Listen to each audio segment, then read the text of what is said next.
안녕하세요. 마이웨이입니다. 암호화폐 시장은 어제 미 증시가 좀 많이 빠진 거에 비해서 그래도 어느 정도 잘 버텨주고 있습니다. 비트코인 같은 경우는 0.79% 정도 빠져가지고 지금은 살짝 3만 불이 빠진 상태이고, 이더리움 역시 0.5% 정도 하락해서 지금 1770달러 선을 보이고 있습니다. 그리고 XRP 역시 0.3% 정도 하락을 해가지고 0.4달러가 살짝 무너져 있는데요. 그래서 비트코인 같은 경우는 계속 3만 불 선에서 오르락 내리락 하면서 여전히 이렇게 박스권에서 긴 횡보를 보여주고 있습니다. 그거에 따라서 공포 탐욕 지수도 어제보다는 2포인트 살짝 올라섰지만 여전히 익스트림 피어로 극단적인 공포장을 보여주고 있어요. 그런데 어제 미국 증시 같은 경우가 좀 큰 폭의 하락이 나왔습니다. 그래서 보시면 나스닥 종합지수 같은 경우 마이너스 2.7% 정도, 그다음에 대형주가 많이 들어있는 S&P 500주에는 마이너스 2.38% 정도가 하락을 했고, 다우존스 같은 경우도 마이너스 1.94%로 꽤 큰 하락을 보였어요. 그러면서 전 세계적으로 이 증시가 다 이렇게 파란색의 하락을 보였는데요. 좀 자세하게 보면 애플 같은 경우가 꽤 많이 빠졌어요. 그래서 보시면 빅테크 대장주인 애플이 3.6% 정도 급락을 했고, 마이크로소프트는 2.08, 아마존 4.15, 구글은 1.98%가 떨어지고, 그래도 테슬라는 상대적으로 덜 떨어져서 0.89%가 하락을 했습니다. 그래서 어제 이렇게 꽤 많은 이런 대형주들의 급락이 나왔는데요. 그 이유를 찾아보자면 어제 유럽중앙은행 ECB가 11년 만에 금리 인상을 발표를 했습니다. 그러니까 지금까지 미국도 계속 금리를 올리고 있고, 영국 같은 경우도 금리를 영란은행에서 올려왔어요. 그리고 우리나라도 계속 4월달, 5월달 이렇게 올려왔죠. 그런데 금리를 올리지 않고 지속적으로 완화 정책을 고수했던 대표적인 두 나라가 있어요. 뭐 나라라고 하긴 그렇지만 바로 그 두 나라가 이 유럽하고 일본입니다. 그런데 이제 유럽은 이렇게 금리 인상을 발표를 하면서 백기를 들고 이제는 긴축으로 돌아섰습니다. 그런데 일본은 여전히 완화 정책을 고수하고 있어요. 그러면서 보면 일본 같은 경우는 지금 환율 보시면 943원이잖아요. 이제 일본 엔화가 이렇게 1000원 밑으로까지도 급격하게 떨어졌습니다. 그러니까 일본도 지금 완화 정책을 계속 고수하고 있지만 이렇게 계속 엔저 현상이 나타나면 수입 물가가 오를 수밖에 없거든요. 그러니까 더 많은 엔화를 지불을 해야 해외에 있는 수입 물건들을 사들일 수 있기 때문에 일본도 엔저 현상이 이렇게 계속 나타나면 완화 정책을 고수하는데 상당한 어려움을 겪을 수밖에 없습니다. 거기다가 또 일본은 또 부채가 많은 나라 중에 하나잖아요. 그렇기 때문에 또 금리를 올리는 것도 상당히 부담이 될 거예요. 그래서 아무튼 이렇게 완화 정책을 고수하는 두 나라, 일본과 유럽이 있었는데, 근데 유럽은 이렇게 금리 인상을 하면서 이제 긴축으로 돌아섰어요. 그래서 이 내용을 좀 보면, 그러니까 어제 ECB 유럽 중앙은행에서 6월 통화정책 회의를 열었는데 이제 결정하기를 정책금리 동결, 그러니까는 이번 달은 금리 인상 없이 동결을 하지만 7월 1일부터는 자산 매입 프로그램 종료, 그러니까 양적 완화 종료라고 생각하시면 되고, 또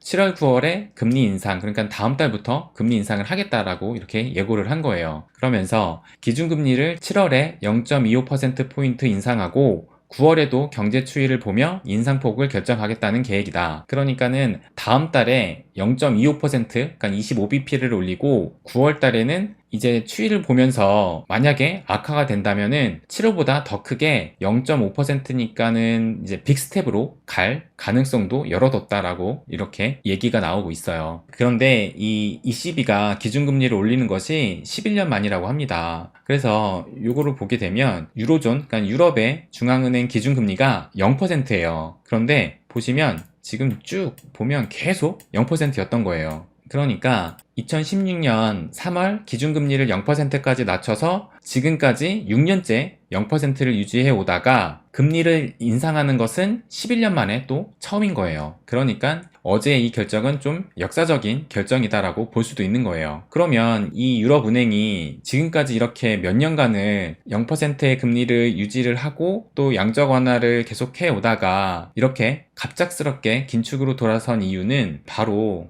인플레이션 때문입니다. 이 유럽도 마찬가지로 이 소비자 물가 지수인 CPI를 발표를 하는데, 그런데 이 유럽은 좀 특이하게 한 달에 두 번 발표를 해요. 그래서 보시면 5월달 발표, 그 다음에 4월달 발표, 3월달 발표, 2월달 발표 이렇게 해서 월에 2번씩 이렇게 발표를 합니다. 그런데 직전 발표가 언제였냐면 5월 31일이었어요. 그런데 그 당시에 예측이 7.7%였는데 발표가 8.1%가 나온 거예요. 지금 유럽의 CPI 지수를 보면 지속적으로 쭉쭉쭉쭉 상승을 해오다가 이제 3월달 발표에서 7.5%를 찍고 이제 7.4%로 하락을 하는 것처럼 보였지만 다시 4월달에 7.5%를 찍었어요. 그리고 다시 7.4%로 하락을 해서 그러면 이제 7.5% 정도 선에서 어느 정도 고점을 찍고 이제 좀 하락을 하나 했는데 발표가 8.1%로 나오면서 예상치보다도 훌쩍 넘겨가지고 이제 8%도 넘겨버린 거예요. 그래서 유럽중앙은행이 어제 통화정례회의에 이번 달은 동결을 하겠지만 다음 달부터는 금리 인상을 하겠다라고 얘기를 하면서 이제 긴축을 시작하게 된 겁니다. 그런데 오늘 또 중요한 발표가 있어요. 바로 미국의 이 CPI 발표입니다. 그래서 여기 보이는 것처럼 관전 포인트는 인플레이션 피크아웃, 그러니까 피크아웃이라는 게 정점을 찍고 이제 내려갈 기미가 보이는지 그거를 의미하는 거거든요. 그래서 미국 같은 경우 지금 보면 계속 이렇게 미국 CPI가 증가를 해왔지만 지난 4월에 이제 8.5%를 찍고 지난달에 8.3%로 이제 하락을 했는데 지금 예측치가 지난달하고 동일한 8.3이에요. 그런데 2021년 이래로 지금까지 이 예측치보다 더 낮게 나온 적이 없었기 때문에 만약 예측치보다 뭐 낮게 나오거나 그래도 동일하게 나오면 그나마 선방을 한 건데 만약에 이게 예측치보다 더 올라가게 돼서 지난 고점인 8.5%까지 넘겨버린다면 꽤 큰 시장에 충격이 올 것이라고 생각이 듭니다. 그래서 오늘 이 미국의 소비자 물가 지수인 CPI 발표가 되게 중요하고 그렇기 때문에 현재 전 세계의 이목이 오늘 밤 9시 30분에 집중이 돼 있습니다. 그러면 우리나라는 어떨까요?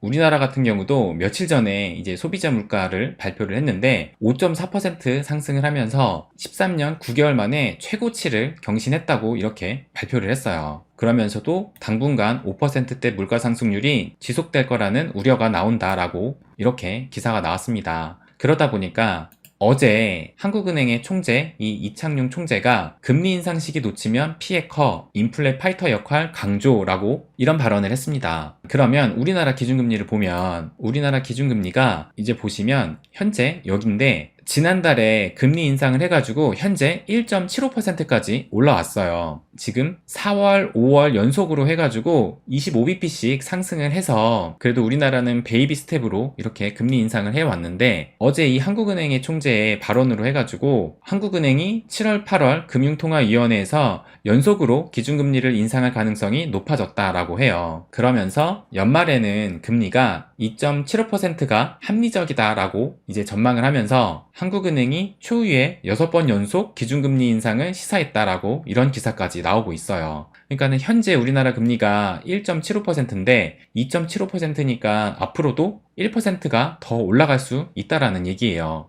그러면서 우리나라 시장도 이렇게 금리 인상의 이슈가 높아지다 보니까 우리나라 증시 역시 이렇게 하락으로 출발을 해가지고 현재 1% 넘는 하락을 보여주고 있으면서 코스피가 2600선이 무너지면서 현재는 2594포인트를 보여주고 있습니다.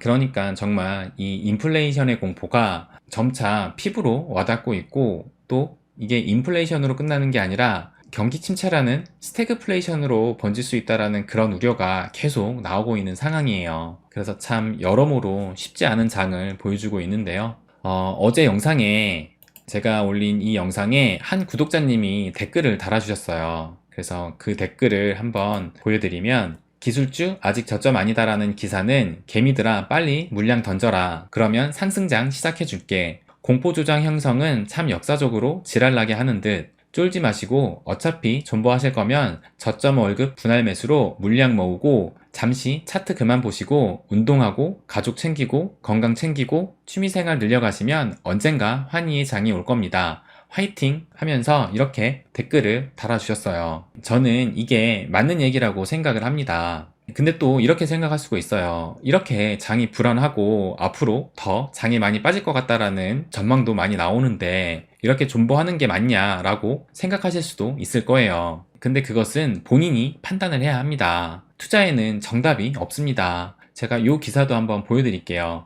미 헤지펀드의 전설, 요즘 투자 손때, 연착륙 가능성 매우 희박이라고 이렇게 기사가 오늘 나왔는데, 이 헤지펀드의 전설 이분인데 스탠리 드러켄 밀러라는 사람이에요. 이 사람이 누구냐면 1992년에 이 조지 소로스와 함께 영란은행에 파운드와 공매도로 해가지고 100억 원도 아니고 100억 달러라는 그런 큰 돈을 벌어서 이렇게 헤지펀드의 전설로 불리는 사람이에요. 그러니까는 100억 달러면 우리나라 뭐 지금 환율로 하게 되면 거의 한 12조 원을 이 파운드와 공매도로 해가지고 돈을 벌었던 사람이거든요. 근데 이 사람이 비트코인에 대해서도 되게 좋게 보고 현재 비트코인을 또 홀딩 중이라고 이렇게 얘기도 했습니다. 그래서 이 억만장자 드러켄 밀러가 비트코인은 금을 능가하는 가치 저장소라며 강추하는 이유 해가지고 이런 기사도 나오기도 했어요. 근데 이렇게 헤지펀드의 전설이라고 불리는 이 스탠리 드러켄 밀러가 요즘은 투자에 손을 뗐다고 해가지고 오늘 기사가 나온 거예요. 그래서 마지막을 좀 보면, 그는 이날 내내 그간 하락장을 경험하면서 공격적인 투자보다 하락세 그 자체를 피하는 것이 최선의 전략임을 배웠다고 강조했다라고 이렇게 얘기를 했어요. 그러니까 뭐 이렇게 말했다고 해서 또 그 뒤로는 어떻게 할지는 모르겠지만, 여러분은 여러 정보를 이렇게 보고 최종 판단은 여러분이 하는 것입니다. 그래서 뭐 이런 헤지펀드의 투자자의 말처럼 그냥 피하는 것이 낫겠다라고 생각을 하시면 지금이라도 정리를 하는 것이 맞을 것이고, 그런데 만약에 여러분이 여기에 구독자님이 써주신 것처럼 어차피 존버 하실 거면, 그러니까 이 말이 중요해요. 어차피 존버 하실 거면 여기에다가 따옴표를 해서 어차피 존버 하실 거면 저점 월급 분할 매수로 물량 모으고 잠시 차트 그만 보시고 운동하고 가족 챙기고 건강 챙기고 취미생활 늘려가시면 언젠가 환희의 장이 올 겁니다 라고 이렇게 생각하는 게, 저는 이 말이 정답이라고 생각을 합니다. 그래서 다시 한번 말씀드리지만 투자에는 정답이 없습니다. 그러니까 어떤 선택을 하든 돈을 벌 수 있는 방법은 다 있어요. 하지만 어떤 방법을 선택을 할 때 내가 어떤 포지션으로 어떻게 전략을 계속 이끌어 갈지가 되게 중요하다고 생각을 합니다. 그래서 이분처럼 존버 하실 거라고 생각이 들었다면 이런 마음가짐으로 시장을 대하셨으면 합니다.